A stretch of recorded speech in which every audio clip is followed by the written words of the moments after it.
The AA Kyalami Grand Prix circuit in Midrand, playing host to the second Gestetner National Race Meeting of the year.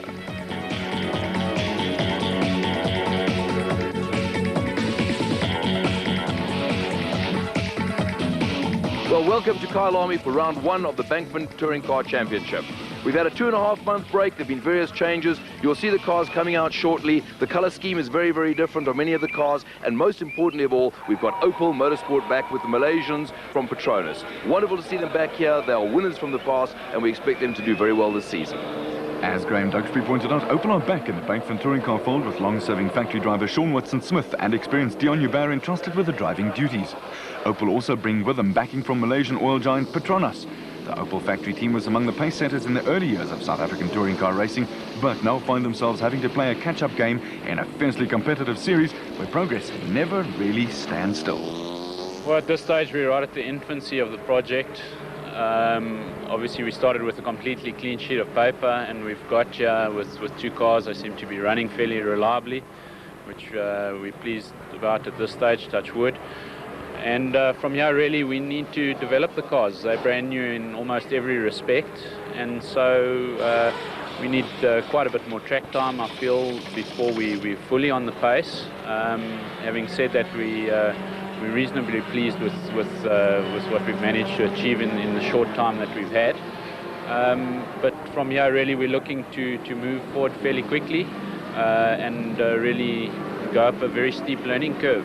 And you know, I think with the calendar being well spaced, almost a month between every race, we should be in a much better position come the second round, and I think we'll make progress on a race-by-race basis. There was also a new look about the BMW team.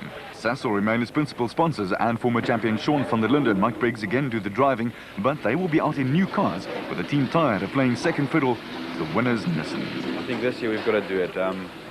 We've come closer and closer every year, and this really must be the year that it must come right for us. We've got new cars, as you know, and really both Michael and myself are very, very impressed with the new cars.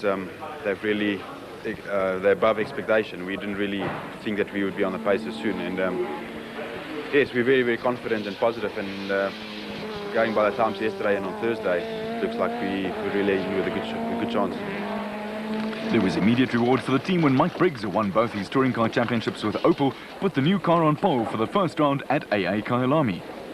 I mean, to come to the racetrack with a brand new car and to put it on pole position, I think is just a dream come true. Not for me, but for the team. I mean, my part in this is actually very little. I have a team behind me that have worked. I think they had Christmas Day off, and that's about all. They've worked the entire holiday season, and finally I think it's paid off for them, and I'm just so glad that I could drive it around for one lap quickly enough to put it on pole so that they've got another trophy to put on their mantelpiece. For the BP Nissan team, there was a third string to their bow. British driver Mark Peters won last year's Privateers Championship in a BMW, and this year switches to the Japanese camp and front-wheel drive. It's a big change to go from rear-wheel drive to front-wheel drive. Also, it's a deal we did really late. So, what's today? Saturday. I was in Malaysia on Wednesday and flew out here and started testing. I got here at 4 o'clock in the morning and started testing that day. So, and it's gone very well. Nissan have worked very hard for us, and I'm happy. We got third position in the first race, so you're already carrying weight, and it looks very strong for the race. We have to see how it all pans out, but I'm very happy with that. The warm-up lap for round one of the 1999 Bankfin Touring Car Championship, with the Sassel BMWs of Mike Briggs and Sean van der Linde on the front row. Behind them, the Nissan of Mark Peters, the only other driver in the 1-minute 52 bracket, and Chris Aberdeen in the Engine Audi. Row 3, Anthony Taylor's Audi and the Duncan Foss Nissan. Behind them, the Audi of Terry Moss and Sean Watson-Smith in the Petronas Opel. Row 5, reigning champion Janelle de Villiers and Dion Hubert in the second Opel. And with a green light from the clerk of the course, Steve Harding, it was the two Sassel BMWs that led the charge into the Poinsor curves. Race cam action from the de Villiers Nissan Primera, with the drivers giving each other plenty of breathing space this time round. From the fifth row of the grid, de Villiers made a flyer and up the hill to National Corner was tucked in behind Peters and the Audis of Aberdeen and Taylor. Teammate Foss was squeezed for space on the outside of de Villiers, and as they hit the old main straight, it was still the two Beamers out in front, with Peters tucked in behind the pair. Aberdeen got his nose in front of Taylor, and then came the Nissans of de Villiers and Foss.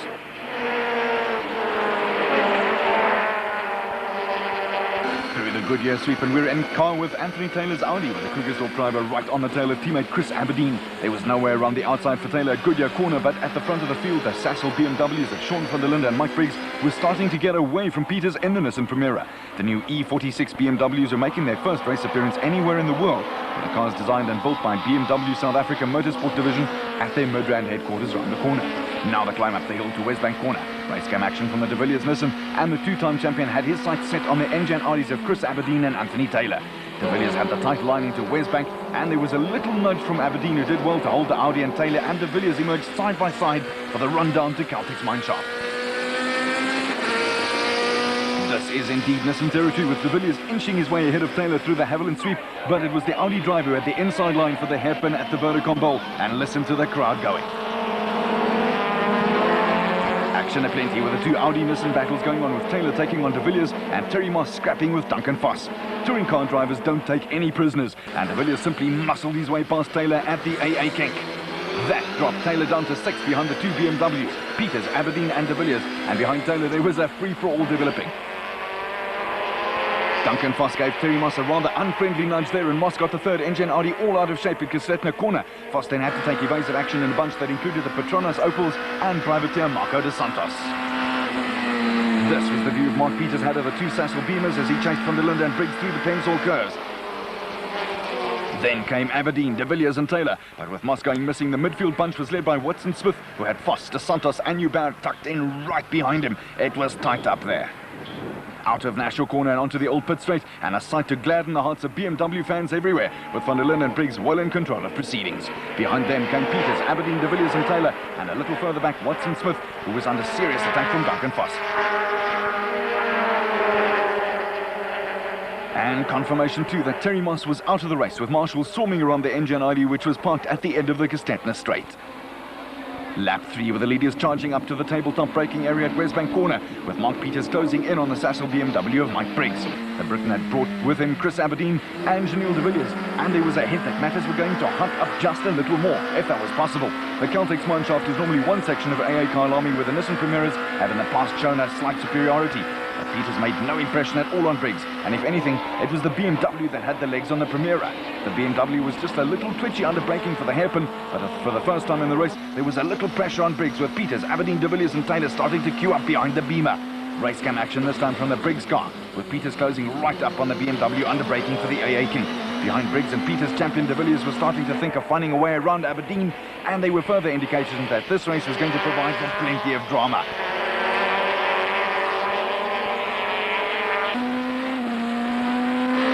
Leader Sean van der Linde was still comfortably out in front, but you had the impression that behind him one or two drivers were starting to think it was time to make that decisive move. The little group led by Briggs was closely bunched, with the scene set for someone to produce a few heroics. Race cam action from the Aberdeen Audi, with a Cape Town-based helicopter operator still tucked in behind Briggs and Peters. Aberdeen was one of a backpack of South African drivers that hit the local racing scene more than a decade ago now. Briggs and the likes of Hilton Curry and Dion Newbound were other drivers to emerge from that bunch of brash youngsters, with all of them now boasting records that include South African and international championships in a variety of machinery. Aberdeen, Briggs and Newbound have been around for so long that they almost qualify for veteran status, and there's more than a little pressure nowadays from a younger generation of emerging stars that includes Janelle De Villiers, Anthony Taylor and Sean Watson Smith. Race cam action from the Sassel BMW of two-time touring car champion Briggs, and he still had Peters, Aberdeen and De Villiers tucked in right behind him in the queue. Anthony Taylor had lost a little ground on the quartet, and behind him Duncan Voss had got away from the two Petronas Opels and Dos Santos.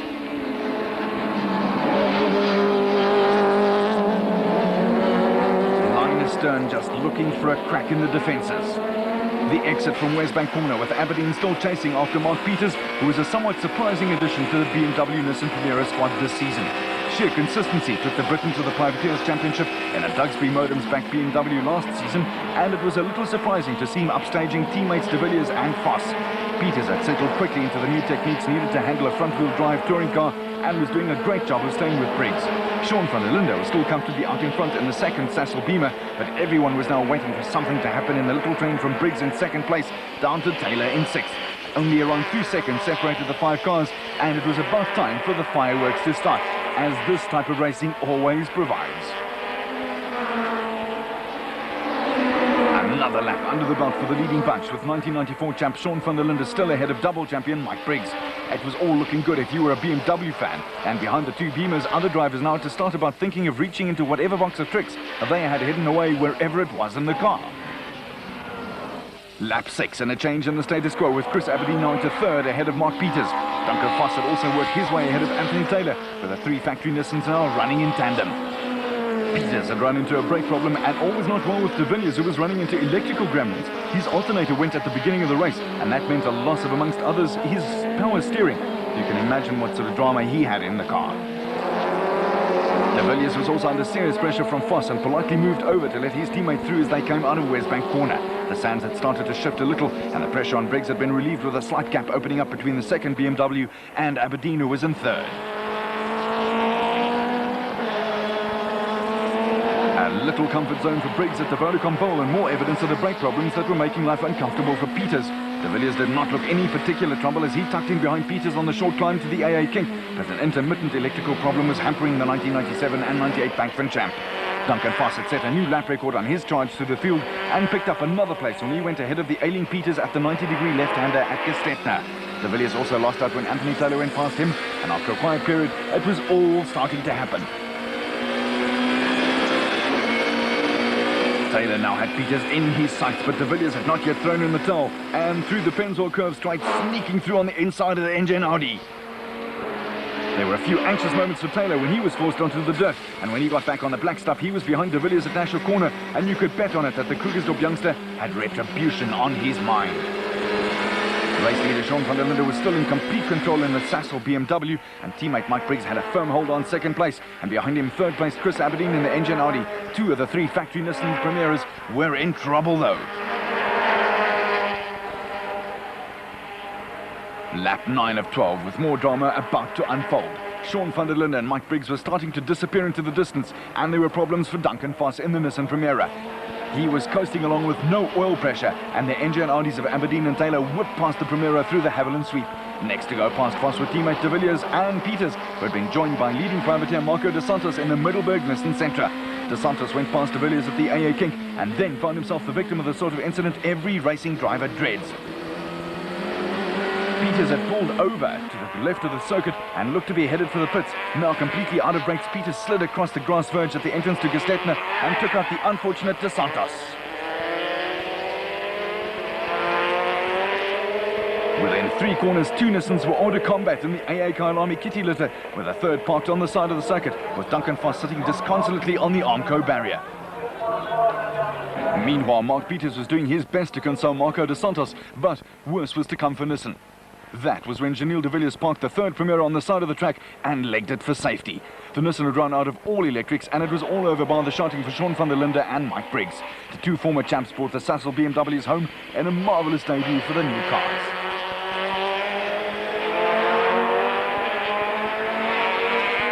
Celebrations for BMW on pit lane as van der Linde and Briggs took the checkered flag. A solid race to Chris Aberdeen into third, ahead of teammate Anthony Taylor, and the Petronas Opel team must have been delighted with 5th and 6th for Sean Watson-Smith and Dion Hubert. A good result too for privateer Brian Martin, but it was BMW's moment of glory. We expect to be on the podium maybe if we had a good day, but this is something else. I can't say thank you to the team. They've really worked hard for this. This win is for them, first and second for the boys. And there it was, Briggs, bubbly, BMW, very, very nice. A slightly different look about the grid for round 2 of the Bankfin Touring Car Championship. With the BMWs battling weight penalties in the second qualifying session, it was the factory Nissans of Mark Peters and Duncan Foss who shared the front row. Row 2, the Aberdeen Audi and de Villiers in the third Nissan, with Briggs and Taylor on row 3. First round winner Sean van der Linde shared the fourth row with Terry Moss, and Marco de Santos and Dion Hubert completed the top 10. Now the first round produced a trouble-free start, but this time around all hell broke loose in the Penzor curves. That's when Anthony Taylor nudged Janil de Villiers. The engine Audi then made contact with the Briggs BMW, which went into a big 360-degree spin with a huge early wake-up call for Chris Aberdeen on the brakes. When the cars appeared on the old pit straight, it was the factory Primeras of Foss and Peters ahead of Taylor and the third Primera of Janil de Villiers, who also made contact with Briggs in the Penzor melee. There was smoke pouring from the back of the Primera, where the left rear tyre was riding on bodywork, and inside the car visibility was something of a problem for the two-time champion as the field headed for Goodyear Corner. cameras go back. It's replay action from the first corner, shenanigans again. Race cam action is from the Aberdeen engine Audi, and he did ever so well to avoid running into the back of the hapless Briggs. Just watch this closely. Where's that pedal? Oh, there it is, thank goodness. Early race leader Duncan Foss at the Vodacom Bowl. Second was Mark Peters, and tucked in behind him Anthony Taylor, Sean van der Linde, Janelle de Villiers and Terry Moss. Van der Linde was up into fourth from seventh on the grid, with teammate Mike Briggs at the back of the field and battling with a gearbox problem after his first corner trials and tribulations.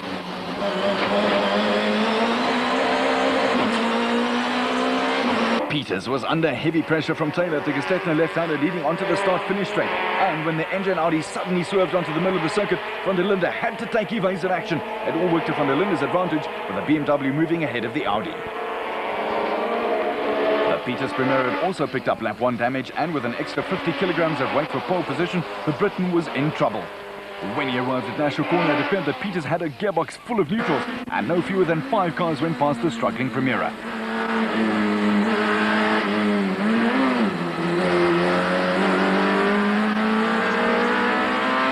Up the front was now Foss ahead of Van der Linde, Taylor and de Villiers, with a rubber on bodywork problem for the two-time champion looking to have gone away all by itself. Terry Moss was fifth, with Sean Watson-Smith sixth in the lone Petronas Opel after the Uber car refused to start in the pits. Privateer Marco de Santos was tucked in behind Peters, who was now down in seventh, while the unfortunate Chris Aberdeen had grown to make up after his close shave in the first corner. Villiers decided to have a go at Taylor at the entrance to the Winfield S's. He had the door shut on him with heavy contact between the two cars. It was turning out to be an adventurous outing for Taylor, who later incurred the wrath of clock of the course Steve Harding, who slapped a 60-second penalty on the Krugersdorp youngster. Up at Westbank, de Villiers was now having to fight off Terry Moss, with Sean Watson-Smith and Opel Vectra also trying to throw his hat into the ring. De Villiers saw off Moss, but the 1996 champion now had Watson-Smith snapping at his heels, and Mark Peters had the best seat in the house as Audi and Opel Vectra went into the Haviland sweep side by side. Watson-Smith grabbed the early advantage but was way too late on the brakes, and Moss nipped in to restore the status quo. Lap 3 with Duncan Foss leading from Sean van der Linde, with a huge battle going on for third and fourth between Anthony Taylor and Janelle de Villiers. The pair had already clashed at the Winfield S's, and through the Haviland sweep the pair were again leaning all over each other. Underbraking to the happen at the Vodacom Bowl, the engine Audi had the advantage of the inside line, and Taylor was just managing to keep his nose in front of the BP Nissan Primera as they charged up the hill towards the AA kink. De Villiers really had no option but to give way at the kink, but where this pair was concerned it was a case of watch this space.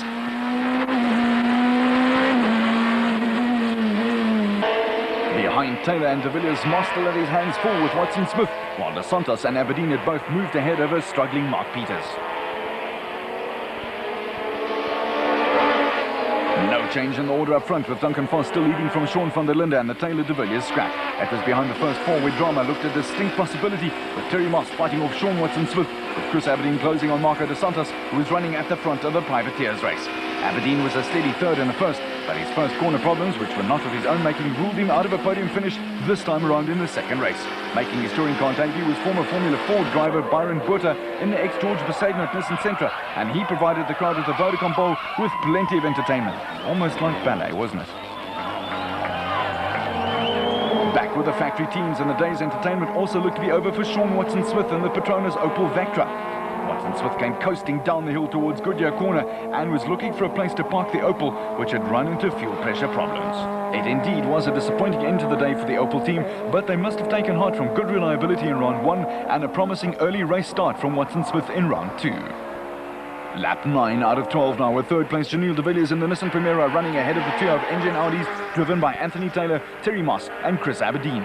Taylor was still unaware that he was going to be slapped with a 60-second penalty, and apart from race leaders Duncan Foss and Sean van der Linde, the only other drivers still running was de Santos, Peters and Botha. Up front, the situation where Foss and van der Linde were concerned was starting to get a little interesting. Van der Linde gradually chipped away at Foss's early lead and was now in a position to exert a little pressure. When Foss made a mistake up at Westbank, the 1994 champion was onto the opportunity in a flash and took the Sassel Beamer into the lead. Now the game was on, with an enthralling battle developing between two highly motivated, skilled and determined drivers. After his error up at Westbank, Voss was trying his damnedest to get back on terms with van der Linde, and at the Vodacom Bowl, fancied his chances around the outside. Van der Linde was far too experienced to fall for that one, and he had all the bases covered. Up the hill towards the AA King, the wily van der Linde was also covering all his options again. It was defensive driving, but there's nothing illegal in that, and it was up to Voss to try and find a way around the Sassel BMW. Van der Linde's first round win was his 21st touring car victory, and BMW's 37th, with a double triumph now on the cards. Behind the battle for the lead, Anthony Taylor now had Janelle de Villiers in sight, with the Nissan driver again running into electrical gremlins and carrying a second battery to try and negate the problem.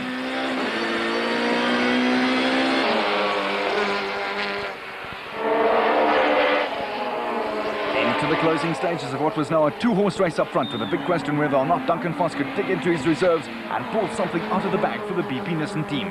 The big crowd that had packed onto Kyalami after a diet of World Superbike and Formula 1 testing were loving every moment, and there was high tension between rivals BMW and Nissan. Both van der Linde and Voss were now under intense pressure, with the slightest mistake a make-or-break situation. Privateer Byron Porter was still circulating at the back of the field, but was almost forgotten as the van der Linde-Voss battle moved towards a big climax. The Vodacom Bowl was obviously going to be a crucial corner for both drivers, and on the penultimate lap, Duncan Voss got it all right. He had the momentum through the Haviland sweep to nip through on the inside, and the next part of the equation was to hold the van der Linde up the hill towards the AA King. These two drivers are giving it all. Voss also got that right, and now the ball was firmly back in Sean van der Linde's court. With the reigning champion Janelle de Villiers slowly closing in on the pair, the 94 champion had one lap in which to try and find a way around Voss. It was white-knuckle stuff, and as Voss and van der Linde crossed the start-finish line to start the final lap, you could cut the tension in the Nissan BMW pits with a knife. Through the Pennzoil curves for the last time, Voss looked to open up a precious meter or two over the BMW, but in motor racing at this level, nothing is taken for granted until the checkered flag drops. Van der Linde was still hard at work in the Beaver, and the other cars on the circuit were almost superfluous to the battle going on for the lead. Over the last couple of laps, Voss and van der Linde had obviously slowed each other down, with de Villiers slowly closing the gap. That gives you a good idea of that gap, and then de Villiers was still ahead of the Audi trio of Taylor, Moss and Aberdeen, but at this stage the minor closings were all of academic interest. The race was up the front.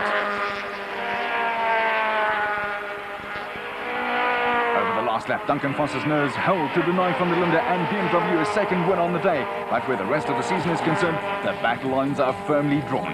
Reigning champion Janelle de Villiers found himself on the podium for the first time in 1999, with Anthony Taylor relegated to 8th place by the 60-second penalty imposed by clerk of the course Steve Harding. But Mr. Voss was a happy man.